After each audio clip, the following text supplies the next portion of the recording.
Chevaux et Psycho, un podcast de l'Institut de formation en équithérapie. Saison 6, en collaboration avec le CIPME.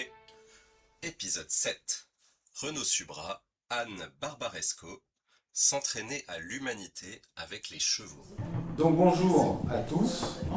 Merci le CIPME, merci à vous d'être là. On s'appelle Anne-Charlotte Barbaresco et Renaud Subra. On travaille dans une boîte qui s'appelle Alternance Equicoaching. Et on vient faire un atelier, c'est-à-dire que le but du jeu, ça va être qu'on réfléchisse ensemble.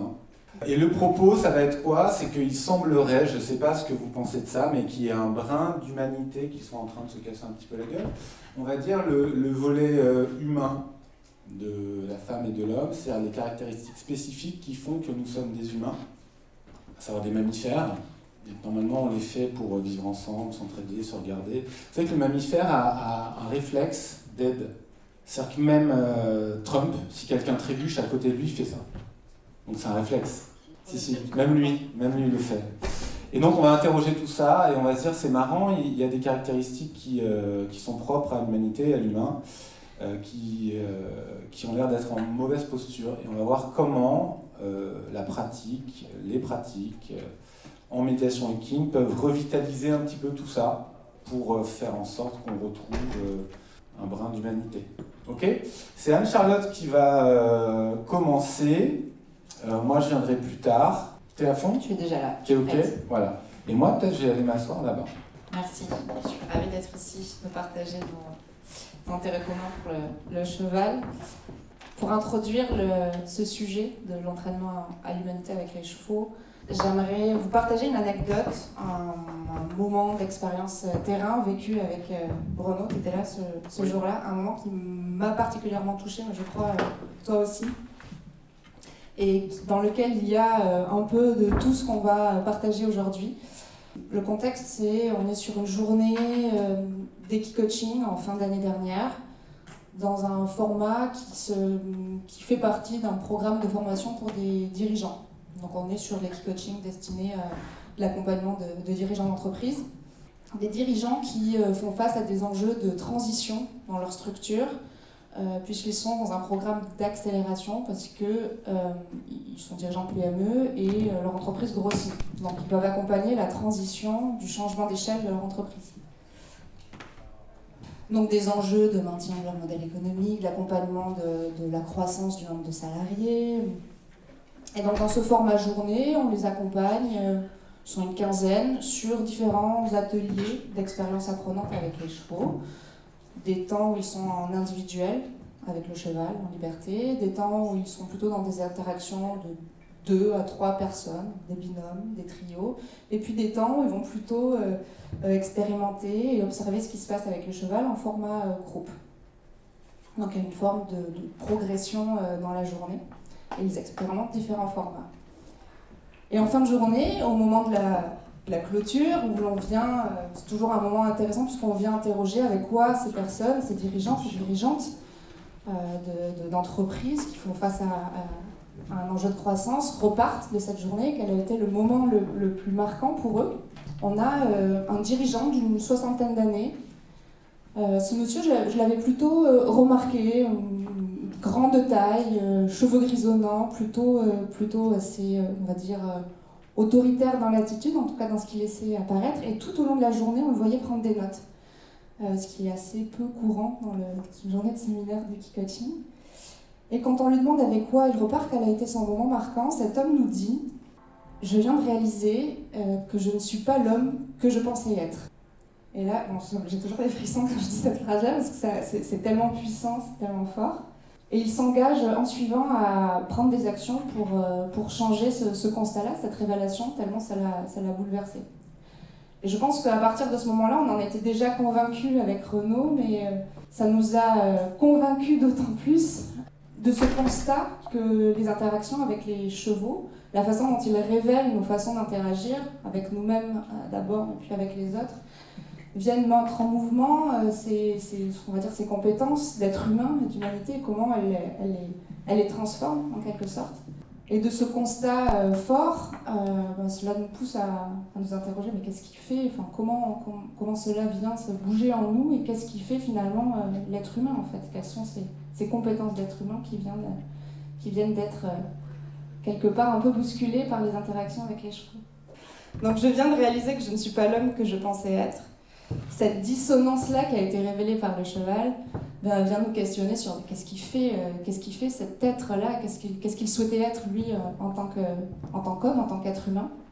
On peut passer à la slide suivante. Et si on commence à creuser un petit peu ce qui fait notre être humain, en fait, ce qui en fait les sédiments ou le ciment, et si on s'interroge même à l'origine du mot humain, être humain, ça a la même racine que l'humus, la terre, le lien, comme par hasard. C'est un peu le sujet qui nous anime aujourd'hui. Et c'est cette notion de lien, en fait, de lien à soi et de lien aux autres. Est-ce que tu veux raconter la légende de Prométhée qui vient ancrer d'autant plus cet humus ? Alors pour compléter un petit peu ce qu'a dit Anne-Charlotte, ce qui était un petit peu extraordinaire, bon ça c'est l'expérience qu'on a régulièrement, des espèces de hits, de révélations, de trucs en accompagnement ou en séminaire ou en atelier. Et ce qui est marrant avec cette personne, c'est quelqu'un qui n'était pas timide dans sa vie, c'est-à-dire qu'il allait vers les choses, il avait certainement vécu tout un tas de choses, il s'était déjà cassé la gueule 1000 fois, relevé 1000 fois. C'est quelqu'un qui avait un parcours pas linéaire, plutôt riche, plutôt questionnant, plutôt critique. Il a fallu attendre 60 ans et la rencontre avec des poneys pour qu'ils disent en fait j'ai foiré ma vie, quoi. Je suis passé à côté, je voulais aller là-bas, j'étais là-bas, et c'est les petits yeux d'un petit cheval qui lui a fait prendre conscience de ça et surtout agir tout de suite. Et c'est ça qui est intéressant. Vous connaissez Prométhée, l'être humain a été moulé dans la terre. Et ce qui est très drôle, c'est que Épiméthée, je crois que c'est le frère, c'est ça, c'est le frère de Prométhée, lui était chargé de distribuer des qualités aux vivants. Donc il a pris les animaux, il a dit le crocodile, je lui donne la férocité, le lion aussi, le chat la douceur, mais quand même les dents pointues, l'ours, tout ce que vous voulez, et il a oublié les hommes. C'est-à-dire nous. Donc peut-être que le petit bug là dans lequel on est peut-être aujourd'hui, ça vient d'un oubli d'il y a très longtemps. On n'a pas été doté de certaines qualités que les animaux ont. Le cheval, évidemment, a tout un tas de qualités majeures que vous travaillez tous les jours. Et peut-être que l'histoire, c'est d'aller de les rappeler, de rappeler le vivant pour venir au secours de nous qui n'avons pas été dotés de certaines qualités, peut-être, il y a très longtemps. Qui nous laisse avec quelques soucis. Très très très longtemps. Alors là-dedans, du coup, on a quelques pets. Si on se dit, mais où s'est barrée cette humanité, ces qualités qui font que l'être humain est un humain, qui vient de la Terre, qui est relié au vivant, qui est relié à lui-même, qui est fait pour aider, s'entraider, vivre ensemble. Je pense qu'un des grands sujets, c'est peut-être la prédation. La prédation, c'est quand même un problème aujourd'hui. Il y a tout type de prédation. Là, c'est une double prédation. Vous connaissez Sebastião Salgado, un grand photographe qui a travaillé sur l'homme au travail. Donc là, vous avez des milliers de personnes dans une mine d'or. Donc c'est double prédation, prédation des hommes, prédation d'une ressource, prédation dans la terre. Et cette prédation, qui pose peut-être problème, se met en place de manière un petit peu insidieuse. C'est-à-dire que si par exemple là je vois Julie Martouzet, et pour moi c'est un sujet. Mais si elle devient une ressource, et qu'une ressource, alors c'est aussi une ressource parce que tu animes ce matin. On est tous des ressources les uns pour les autres. On sait que les chevaux passent leur temps à chercher des compétences et des ressources partout. Donc moi je suis comme un cheval, j'ai une ressource, elle me calme, elle m'apaise, elle est géniale. Julie est là, je ne crains rien. Donc c'est une ressource. Mais si ça ne devient plus qu'une seule ressource, alors là il y a un problème. C'est qu'on perd l'autre. L'autre à travers lequel on vit, on grandit, on existe, on s'interroge, on se questionne. Je vous rappelle que notre boîte s'appelle Alter Horse et qui coaching l'autre cheval. Et c'est l'autre qui nous régit, qui nous fait grandir, qui arrive à nous maintenir. Et c'est à travers l'autre qu'apparaît cette chose extraordinaire, le care, le soin, l'attention, le souci. Et si l'autre n'est plus un sujet, alors le care se fait la malle, en fait, on n'a plus besoin. Avec des ressources, on n'a plus besoin de ça. Vous êtes OK avec ça ? Et lui, le cheval, évidemment, propose un modèle qui est résolument non prédateur. Parce que la prédation, c'est pas du tout son truc. Donc peut-être que pour aller réguler la prédation dans laquelle on est, on peut faire un petit détour vers le cheval pour aller voir un modèle qui ne serait pas prédateur. On pense tous à Linda Cohanoff. Vous Vous avez tout lu et tout mangé de Linda Konoff, ouais. Voilà, je vois des sourires. Merci Linda. 2, s'il y a de la prédation, donc le care, le soin, le souci de l'autre recule, l'attention, apparaît ça, la perte du lien. La perte du lien aux autres, la perte du lien à soi et la perte du lien au vivant. Et peut-être que là, on commence à comprendre et à situer un petit peu pourquoi nos bénéficiaires sont parfois dans la situation, l'état ou le vécu dans lequel ils sont, parce qu'il y a des choses qui se sont coupées de tout un tas de choses. Parfois, c'est plus le lien en soi qui est coupé, parfois plus le lien aux autres, parfois simplement le lien au vivant, parfois les trois. Et ça, c'est un souci, parce que je rappelle que nous sommes des mammals, mammifères, mamelles, ocytocine, relation, lien. On est fabriqués pour ça. Donc, à partir du moment où un mammal, un mammifère, est en perte de lien, il perd ce qui est absolument constitutif de lui-même, absolument fondamental, et il y a une sorte de divagation dans laquelle on est peut-être. Surtout à perdre l'expérience, j'ai même envie de dire la gymnastique du lien, parce que c'est une gymnastique, on perd des compétences fondamentales, et je vous rappelle un petit peu le chapeau de cet atelier, c'est comment on va pouvoir, grâce à nos pratiques de médiation, aller stimuler des compétences d'humanité. Okay. Et donc, s'il y a perte de lien, on va perdre 2 grandes compétences qui, à mon sens, à partager, sont les 2 plus grandes compétences des chevaux. Ce sont les compétences d'adaptabilité. Cet animal a quand même été OK pour vivre dans des box de 3 mètres par 3. Donc en matière d'adaptabilité, pas mal. Et 2, de coopération. La coopération chez le cheval, c'est quand même une qualité qui est majeure, hyper forte. Et donc, encore une raison de plus pour aller voir cet animal qui, 1, propose un modèle qui est à l'opposé de celui dans lequel on est, c'est-à-dire la non-prédation, et qui, 2, vit en plein, à fond, et pose comme principe premier d'être au monde le truc qu'on est en train de perdre, c'est-à-dire le lien. Et peut-être que ces deux volets-là, finalement, nous aident. Et peut-être que ce qui nous réussit ici, praticiens, c'est ça. Là où on manque d'adaptation et de coopération, le cheval vient par cet équilibre, en fait, tu l'as bien dit, hein, l'intelligence émotionnelle, l'intelligence relationnelle et l'intelligence du vivant, en fait, comment on s'adapte à ce qui est changeant, à ce qui bouge. On en a grandement besoin aujourd'hui, à titre individuel, mais aussi à titre collectif, je dirais. Prédation, manque de lien, et donc le cheval, qu'est-ce qu'il représente là-dedans? Pourquoi on fait appel à lui? On comprend que tout ça est en déséquilibre. Moi, j'ai des gens en face de moi, que ce soit des bénéficiaires ou des grands patrons ou des je ne sais quoi, ils viennent en disant j'ai une sorte de déséquilibre. Alors parfois, c'est quelqu'un qui me dit il semblerait que cette personne ait un déséquilibre, est-ce que les chevaux peuvent? Je dis, oui, évidemment. Et parfois, les gens viennent par eux-mêmes. Le cheval est le roi incontesté de l'équilibre, de l'homéostasie. C'est-à-dire qu'il va tout remettre à plat exactement, et j'aime beaucoup cette image, comme l'eau, on n'a pas un truc transparent, comme l'eau redevient toujours plate. Vous voyez, prenez un verre d'eau, vous lui mettez une petite tatane, ça redevient plat. Le cheval fait ça en permanence, au niveau physiologique, au niveau énergétique, au niveau électrique, au niveau pression sanguine, au niveau comportemental, au niveau relationnel, au niveau tout. Il veut de l'équilibre. C'est une addiction. C'est un des animaux les plus homéostasiques qui existent. Et donc nous qui sommes toujours un petit peu comme ça, là, déséquilibrés, pas alignés, un petit peu en brutalité avec nous-mêmes, en mouvement avec nous-mêmes, vous connaissez les faits, hein. Vous mettez face à un cheval, et puis il y a un truc qui redevient plat, qui s'aligne automatiquement. J'ai presque envie de dire sans rien faire. Et ça va être absolument fondamental, c'est une intelligence de l'équilibre. Et au final, le cheval, et c'est ce qu'on va aller interroger tous ensemble, toute pratique confondue, et j'ai envie de dire que ça commence par un gamin au poney club, ça peut continuer par une balade sur la plage, et ça peut aller jusqu'à la médiation, les coachings, l'équithérapie, l'équitie, et tout ce que vous voulez.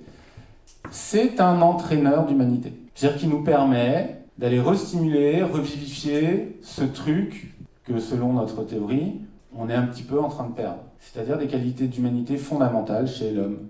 La femme, l'homme. Les humains, quoi. Et c'est quand même bizarre de se dire, On s'appelle les humains et on perd notre humanité. Ça ne va pas rester grand-chose derrière, quoi. Donc, Ancha, comment on peut s'entraîner à l'humanité avec le cheval ? L'idée, on est sur un format atelier, donc l'idée c'est de se nourrir et d'échanger les uns des autres de nos pratiques et peut-être d'essayer de compléter une forme de cartographie des compétences humaines que l'on trouverait fragilisées, voire en perte de vitesse ou quasiment disparues dans nos sociétés chargées d'informations, dans ce modèle où la prédation est dominante, où il n'y a plus de lien. On aime bien les classer sur ce pilier, ce trépied d'équilibre, d'intelligence, l'intelligence relationnelle, donc on est un peu plus dans le rapport à soi, mais aussi, on est aussi dans le rapport à l'autre. L'intelligence émotionnelle, cette régulation des émotions sans vouloir tout contrôler, et puis cette intelligence, on en parlait au vivant. C'est très marrant, il y a un bug, vous avez vu le bug ? Il faut inverser les sous-titres, émotionnels et relationnels. Ils sont cons, ils ont fait ça dans le TGV en venant n'importe quoi. Oui, mais parce que les deux se nourrissent. Ah, ça se nourrit, mais on est d'accord qu'il y a un bug. On va corriger. À moins que ce soit les deux ou deux. À moins que ça soit les deux ou deux. C'est possible aussi. Et ça se partage beaucoup. C'est pour ça que les cercles sont connectés. Mais sur l'intelligence émotionnelle, on est plutôt sur mais on ne peut pas avoir un rapport sain à soi sans considérer l'autre. C'est une aberration totale. L'intelligence relationnelle, ça va être plutôt vers l'extérieur, et l'intelligence environnementale, c'est le vivant, mon environnement, tout ce qu'il y a autour de moi. On associe très souvent, on lit, on met tout ça dans le même bain, nos pratiques avec les chevaux avec ce qu'on pourrait appeler le développement personnel. Le développement personnel, si on cherchait un synonyme, on pourrait appeler ça néolibéralisme capitaliste égocentrique. Développement personnel. On est d'accord avec ça ? Il y a un petit bug. Voilà.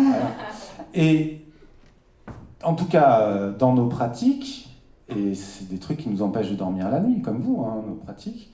Alors déjà, le mot développement, c'est compliqué. On va parler d'expérience, je sais pas quoi. Et on est d'accord que c'est extérieur. C'est pas personnel intérieur. C'est extérieur. C'est-à-dire que je vais à la rencontre de l'autre, je le regarde, ça fait bizarre, oulala, c'est quoi ses yeux, machin, oh là là, c'est un cheval, il a 4 pattes. C'est une expérience de l'autre, c'est une expérience vers l'étranger, l'étrange. Et ça, c'est quelque chose qu'il faut un petit peu reposer.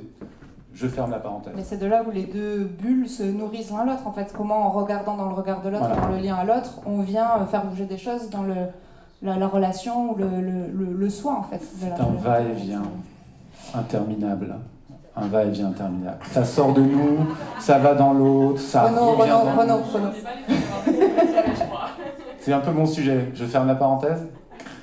Mais déjà, si on devait, si on revient là-dessus et qu'on essaye de se dire quelles sont on va dire les compétences d'humain qui sont mises à mal aujourd'hui, est-ce que nous on voit clairement le manque de coopération, le fait d'être en collectif et du faire ensemble dans nos séances, on le voit tout le temps.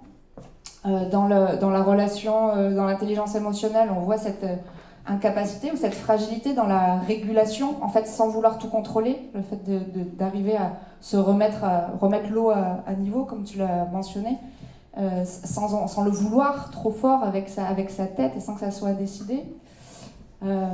Des connexions au corps, totales. Enfin, combien de fois on voit la tête où on demande dans une interaction individuelle, s'il te plaît, cheval, peux-tu aller dans cette direction, et le corps qui est comme ça, dans ce sens-là, ça on le voit tout le temps.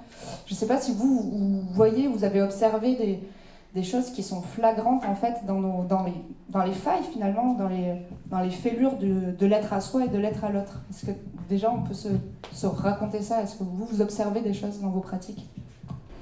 Alors, moi, c'était l'intention quand on demande d'aller vers un dispositif et donc la personne va amener le cheval et va regarder derrière, elle est bien. Ah oui, c'est drôle ça. Ouais, c'est qu'il faut regarder derrière à la place de regarder là, il faut aller. Ok, donc là on est plutôt dans la notion du contrôle en fait, ce souhait de là, ne pas par vouloir. rapport à l'histoire du corps. Oui, ok. On vous avait dit que voilà, je veux que tu ailles là, mais corporellement je te montre là. C'est ça, donc il y a l'histoire de l'intention, de peut-être lâcher prise et contrôler l'autre, est-ce qu'il va faire vraiment ce que je fais? Ok. Plein de choses dedans. Mais juste que je demande aux personnes d'aller quelque part, Ouais. voilà, c'est l'exercice, et puis à la place de regarder où ils doivent aller, ils regardent derrière, donc même au niveau de communication non verbale, ça c'est intéressant. Ok. Donc ouais, la dissonance du corps, en fait, Voilà, ok. par rapport à ce qui est proposé. On a un peu de contrôle aussi là-dedans. D'autres choses? Oui. Là, ça me fait penser à une situation que je propose en immersion dans le troupeau, où on va avec les humains dans le troupeau de chevaux, et je leur propose de rencontrer les chevaux, et donc très certainement ils vont, enfin presque tous les toucher, beaucoup, rencontrer par le toucher. Et puis, soit au bout de plusieurs fois, ou soit même si on a du temps là, je propose des observations du troupeau, un peu en pleine conscience, pas juste en monter là. Et quand je leur propose de re-rencontrer les chevaux, et bien souvent ils touchent beaucoup moins. Et j'ai le sentiment qu'ils se sont un petit peu, après, ces chevaux entre eux qui ne sont pas en train de se tripoter du tout, qui pourtant sont ensemble, sans se toucher. Donc voilà, je sais pas. Alors, on est obligé de lâcher le step 2. Là, on liste ce qu'on a pu constater comme défaut de compétences fondamentales chez l'humain. Et après, on va amener des solutions et des dispositifs et des processus et des expériences de pratique. Mais donc là, qu'est-ce qu'on pourrait identifier comme faille? C'est l'apprentissage par... Les limites aussi, non? Poser les limites. Ouais. Comment on pourrait résumer ça? Ah mais c'est moi qui dois faire le truc. Moi je comptais sur vous. Non, en fait, c'est pas... Comment on pourrait lister ça? Quelqu'un arrive, il y a des animaux, et puis il fait son truc d'humain. Pourquoi? Parce qu'il a des mains. Donc il arrive et avec ses mains, il consomme, on est d'accord? C'est ses besoins. Il consomme la caresse, ocytocine, machin. Il constate que l'animal ne le fait pas, et il commence à dire, ah tiens, lui... Mais ce qu'il ne ferait pas avec un autre humain, parce que jamais moi il vient de me caresser. C'est vrai. C'est rassurant. Il ne me connaissait pas avant. Oui. Il ne connaissait pas mes chevaux avant. Ok. Et il n'y en a aucun qui est venu me caresser, moi. On appelle ça l'attention au corps, pour ne pas utiliser ce vilain mot respect. L'attention au corps, le souci du corps, la considération du Pour corps. répondre à un besoin personnel, pardon du coup, c'est-à-dire que leur besoin à eux, c'est de la papouille, Ouais. qui fait trop de bien et c'est trop génial, qu'avec un humain on n'a quand même pas le droit, parce que c'est des codes sociaux, on ne va pas se tricoter les uns les autres, mais que ce cheval, on pense qu'on a tout à fait le droit, et du coup, on est centré sur son propre besoin, et peut-être qu'une fois après qu'on est en contact avec ces chevaux, qu'ils deviennent des sujets, comme vous disiez tout à l'heure, et pas juste un gros doudou poilu trop mignon, on peut se dire, mais tiens, lui, qu'en est-il de son, au-delà besoin, en tout cas envie, et peut-être qu'il aurait envie d'autre chose. Pour moi, là, on est dans l'hyper-individualisme, c'est-à-dire que je vais d'abord assouvir, ou en fait, combler, nourrir mon besoin individuel et personnel sans prendre en considération l'autre. Je ne sais pas si ça résonne pour toi. Ok. Tout à fait. L'égoïsme, ouais. L'égoïsme ou un besoin de se rassurer. Alors on sait que le toucher régule, rassure, et très souvent il y a quand même la volonté d'aller apaiser cette nouvelle altérité. Et que, encore une fois, je le compare à moi ils m'ont pas tripoté, mais ils m'ont beaucoup parlé, très souvent. Et ça, et c'est comme si, et vos chevaux, et vous en avez combien, et c'est ci, et c'est ça. Et que du coup, le cheval, ils peuvent pas parler, enfin en tout cas, ils peuvent parler, mais il va pas répondre. Donc peut-être que c'est aussi aller chercher un canal de communication qui serait pas le même qu'avec un humain, parce qu'avec le cheval, il n'a pas la possibilité de parler. Là, on peut toucher aussi tout le manque l'absence de lecture du non-verbal. Enfin, aujourd'hui, on ne sait plus lire le non-verbal. Enfin, je crois. Je ne sais pas si c'est ça. Alors c'est 93% de nos échanges, par exemple là j'échange. Exactement. Ah, t'as parlé.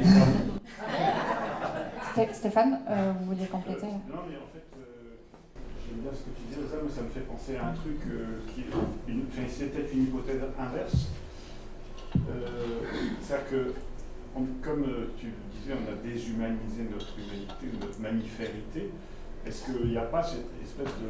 Avec un mammifère vrai, il y a un besoin compulsif de retrouver de la mammiférité, et donc il y a besoin de... Mais si on pouvait les téter, mais c'est ça. On a besoin de ce contact. Oui, sans peut-être aller jusque-là. Non, mais on a besoin de faire le hug. C'est de mammifère à mammifère, en fait. On retombe dans cette relation. Oui, tout à fait. En raison des 93% que tu évoquais. Et comme tout ça, socialement, c'est pas autorisé aujourd'hui, dès que c'est possible, c'est réinvesti, mais à outrance pour le cheval, évidemment. On a évoqué le manque sans lien, l'absence de lien que l'on a aujourd'hui. Donc là, il y a une sorte de compulsion à retrouver ce lien de mammifère à mammifère. Bah oui, volontiers. d'autres, on va dire, compétences d'être humain qui sont mises à mal ou que vous identifiez dans vos pratiques, en tout cas, ou que vous identifiez dans la société même en général et que vous retrouvez dans vos pratiques? J'avais une question. Attends, d'abord, c'est Fanny. Oui. Dans l'intelligence relationnelle, est-ce que il ne pourrait pas y avoir aussi la notion de surinterprétation, justement en lien avec la règle de communication, où effectivement on a tendance à se reposer beaucoup sur le verbal et à surinterpréter, notamment à tort. Alors je suis peut-être biaisée parce que je suis en population clinique, mais dans les patients que j'accompagne en médiation équine, pour le coup, il y a beaucoup de surinterprétation avec « Ah ben il a levé la patte, donc il me déteste », par exemple. Oui, c'est-à-dire qu'on n'arrive plus à simplement considérer des messages simples, d'animaux à animaux.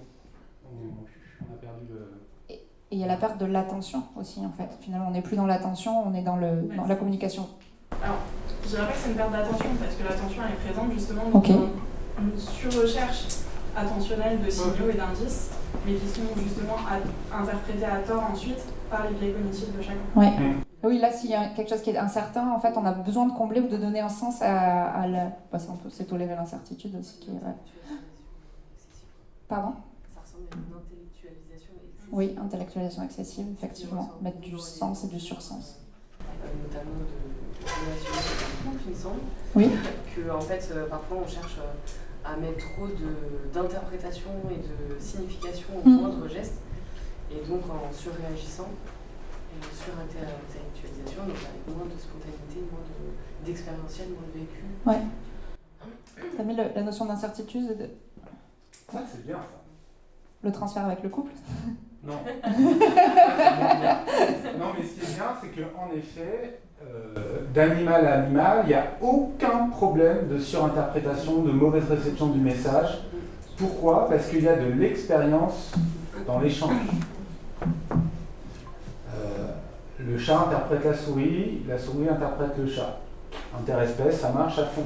Nous, tout compliqué. Alors déjà d'espèce à espèce, et avec une autre espèce, et c'est en effet un manque d'expérience relationnelle qui fait que soit on surréagit, soit on sous-réagit, mais en tout cas on n'est pas dans le canal. On est OK avec ça? Okay. Donc juste un manque d'expérience relationnelle. Moi, j'aurais parlé des attentes sociales. Oui. On groupe un peu les trois pôles, selon notre genre, notre milieu social, l'envie, l'environnement, etc. Il y a beaucoup d'attentes et on a tendance à s'y confronter, peu importe l'endroit où on va se trouver. Et finalement, le cheval, il a vite fait de casser ses codes et ses attentes-là et de nous ramener à ce qu'on est vraiment. Comment on pourrait être... Donc c'est la notion d'attente en fait, d'anticipation finalement. En fait. Oui, c'est ça, d'attente sociale et de correspondre à des critères de notre... C'est le rôle, la forme de rôle. Alors, posons-nous la question, pourquoi ça? Il y a quelque chose que nous on articule très très très souvent, jusqu'à réécrire carrément des projets d'entreprise. L'humain a tendance à fonctionner sur ses envies, le cheval a tendance à fonctionner sur ses besoins. Et toute la régulation, elle vient de la fonction par besoin. Les besoins à moi, les besoins de l'autre, les besoins de mon troupeau, les besoins de mon enfant, de ma nièce, de mon tonton, de mon neveu. Et fonctionner par besoin, c'est un peu brutal, mais du coup, ça régule. Alors que fonctionner par envie, ça installe tout ça. Les strates sociales, les trucs, les machins, aristocrates, bourgeois, ouvriers, gauche, droite, fric, pas fric. Et du coup, c'est très difficile après de naviguer là-dedans. Parce que c'est la construction prédatrice d'ailleurs par envie. Et l'envie n'est pas assez forte pour réguler, pour ordonner, pour organiser. Alors qu'un besoin, le besoin de bouffe, ça met tout le monde d'accord. J'ai une question par rapport à ce que tu as évoqué tout à l'heure. Et là, je me demandais comment tu induisais du coup l'immersion au troupeau par rapport à tout ce qui vient d'être évoqué jusqu'à maintenant. Parce que en fait, là-dedans, du coup, il y a un humain et les chevaux. Et ce sentiment de prédation potentielle et aussi au regard peut-être des enjeux sociétaux, ou en tout cas de la pression qu'on peut se mettre, va peut-être nous pousser à cet agir avant d'être, et du coup de ne pas être forcément dans l'observation. Donc je me demandais aussi où se situait l'humain. Est-ce qu'on se le garde pour après ouais. Est-ce qu'il y a encore à lister dans ce que vous avez vu des compétences qui se seraient fait la malle? Moi, je pense à une autre situation, c'est global, j'ai pas un souvenir en particulier, mais avec des personnes, même en posant un cadre de il n'y a aucune attente de compétences équestres,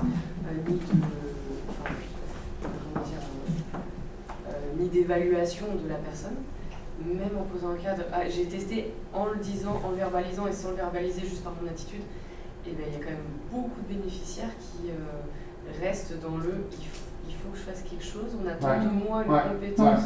C'est le faire. Je suis censée connaître le cheval, savoir comment il fonctionne, réagir comme il faut, et je ne sais pas comment le... Pour moi, c'est un rebond à ce que vous avez mentionné sur les attentes sociales, quelque part, ce souci d'incarner un rôle, une compétence, et déconnecté de là où le cheval est dans une limpidité folle de je ressens, j'agis, quoi. Alors que nous, on est dans cette forme de projection, d'attendu, et de je dois effectivement incarner ou savoir. Je ne sais pas, en termes de compétences humaines, comment tu le savoir-être. Ouais, tout à fait. Des human beings, on est devenus des complètement. Human doings. Ouais. Il faut retrouver le human being. Juste. Est-ce que, avant qu'on passe au step 2, c'est-à-dire chercher des pratiques, des processus, des manières de faire qui pourraient stimuler la remise en place ou de la créativité autour de ça, est-ce qu'on n'a pas oublié quelque chose? Moi, je parlerais de l'écoute, oui, avec la présence, le fait d'être vraiment là et de ne pas se disperser, et ça va avec le fait d'être oui. à l'instant. Donc être à l'instant présent, on ne sait plus écouter, on ne sait plus prendre le temps d'observer. Écouter soi, écouter l'autre. Ouais. Et tout ça, c'est combiné dans le mot être, finalement. Ouais. Être à l'instant présent. Peut-être rajouter aussi la classe, on ne sait plus quelle classe on a entre les. Oui, c'est très important. Ça revient tout le temps, effectivement. Quelle place on a, ouais. Vis-à-vis des autres. Plus de place. Poser des limites. Poser les limites aussi. On sera la caution de la place, des limites. Et la notion du temps, justement, de l'ici et de le maintenant, souvent on est dans le passé et dans le futur. C'est toujours sur la fin que ça jaillit. Non, parce que vous voulez passer à autre chose, là. Non, nous on a le temps, mais... J'allais vous dire que là ça commence à se remplir, c'est juste super, c'est interactif, mais il nous reste un quart d'heure. C'est pas fantastique. Monsieur, J'ai peut-être ouvert une boîte trop... allez-y. Ouvrons-la, soyons fous. Oui, oui. J'aime beaucoup ça. On parle du vivant, mais oui. Il y a toujours ce lien avec la mort. Oui. Et en fait, quelles compétences d'humanité du cheval stimule-t-il selon vous? Oui. Moi, je pense qu'il nous amène à accepter la limite, le non-contrôle, le fait d'être capable de s'abandonner à un moment donné. Oui. Et ça parle indirectement de la mort. Tout à fait. Complètement. Là, voilà, limite, contrôle, place, rôle. Désolé pour ouvrir cette boîte-là. Ah bah non, c'est parfait, c'est parfait. En lien Oui. avec la notion de contrôle, je sais pas du tout si c'est pertinent, mais la notion d'affirmation de soi qui est très difficile à moduler, avec cette notion de soi, enfin, je trouve, j'ai l'impression, que soit on va observer un manque d'affirmation de soi, ou on va faire une demande au cheval, oui. qui ne va pas du tout être affirmé, et oui. le cheval ne peut absolument pas comprendre ce qu'on lui demande. Oui.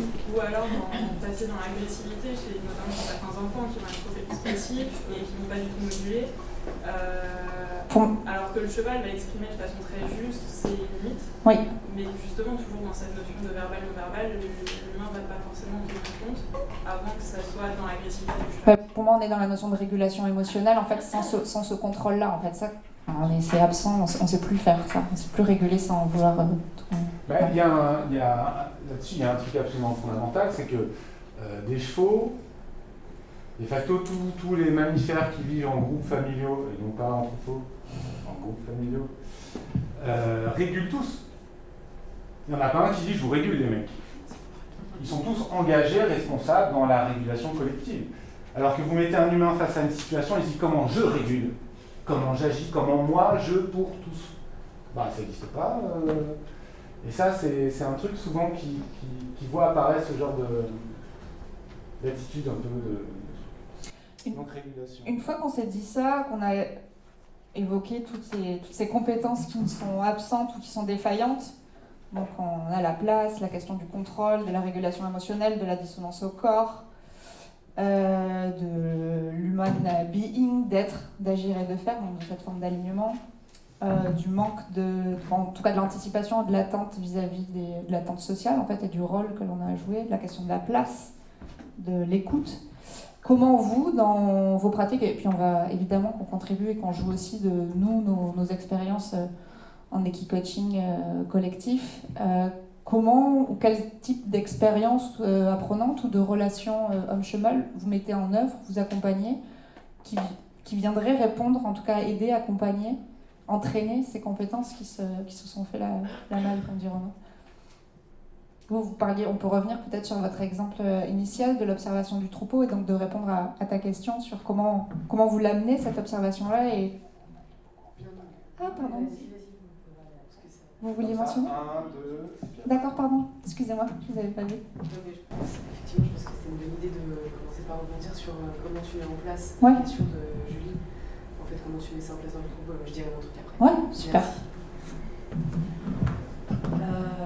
Alors déjà, moi je dis troupeau et pas groupe familial. J'ai pas la notion de pourquoi il faut dire non.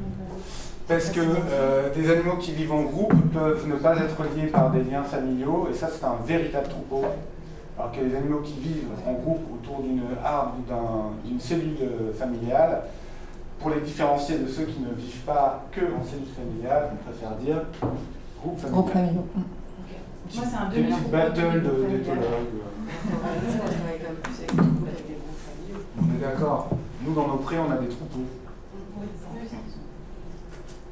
Donc, comment vous amenez l'interaction au troupeau ? Oui, c'est ça. Alors, il y a plein en fait de cadres possibles.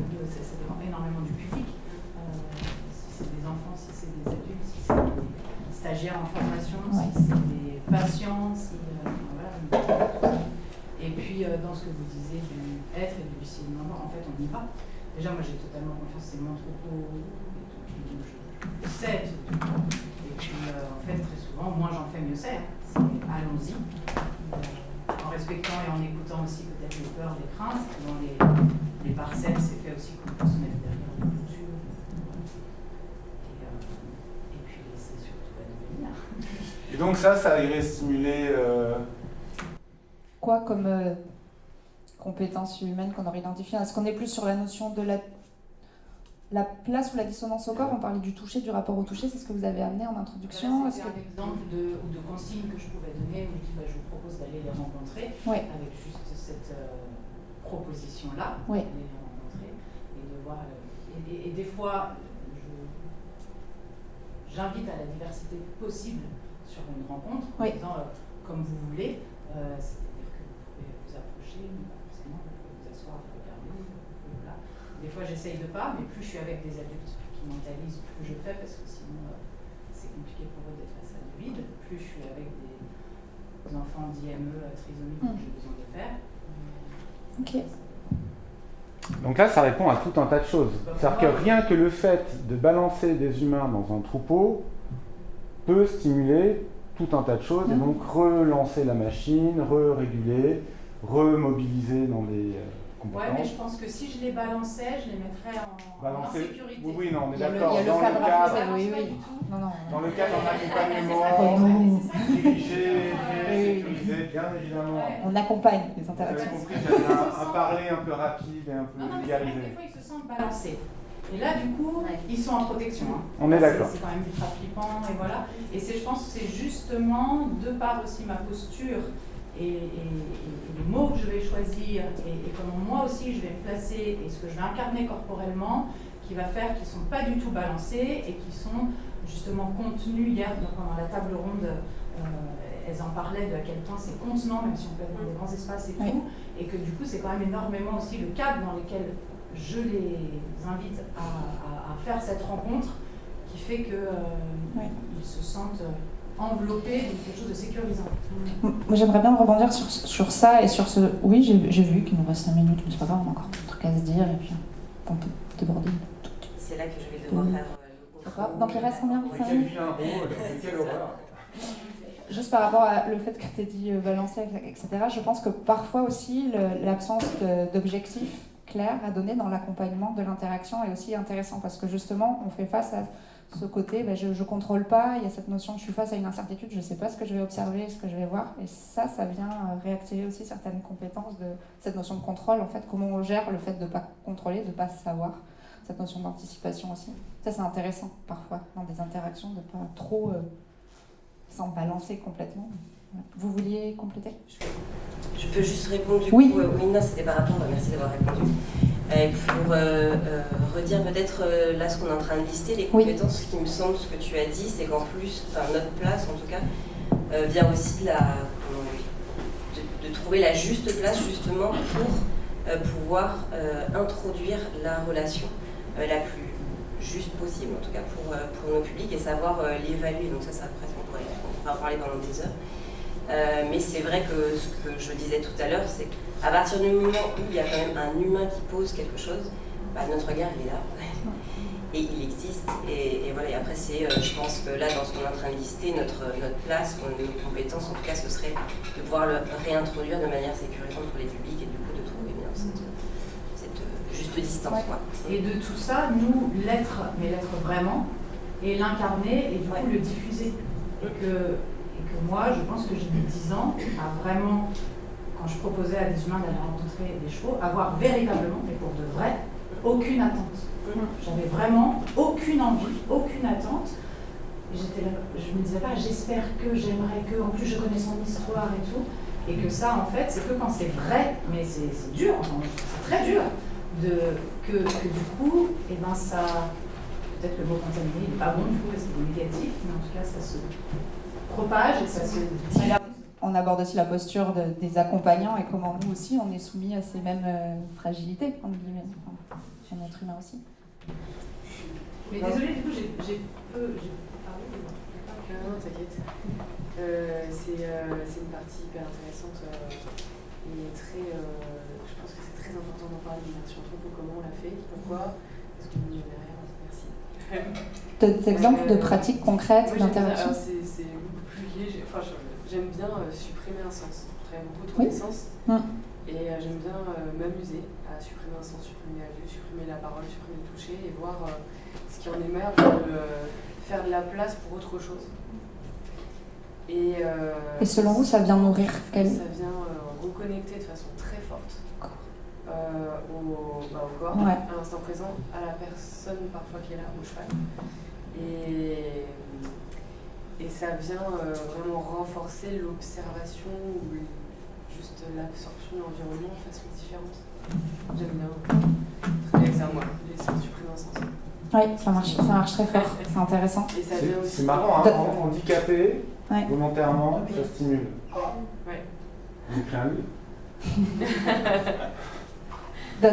D'autres exemples, merci pour ce partage dans vos pratiques respectives des temps d'intérêt. Ça revient à favoriser la déconnexion du cortex. Oui. Donc la parole, les yeux, c'est ce qui stimule le plus. Je sais que dans les sessions de groupe, il y a quelque chose qu'on aime bien, en tout cas que j'aime bien pratiquer, c'est à un moment donné quand il y a de la dissonance, quand on ne sait plus trop ce qui se passe dans l'interaction, on voit que le groupe ne sait plus comment interagir avec le cheval, de faire un arrêt déconnecté, un peu éloigné du cheval, avec une réunion, une forme de réunion circulaire qui vient juste faire en sorte que les gens lâchent finalement leur intention, leur cerveau, et lâchent un peu le focus sur le cheval et juste se régulent. On va parler à la même vitesse, on va respirer ensemble.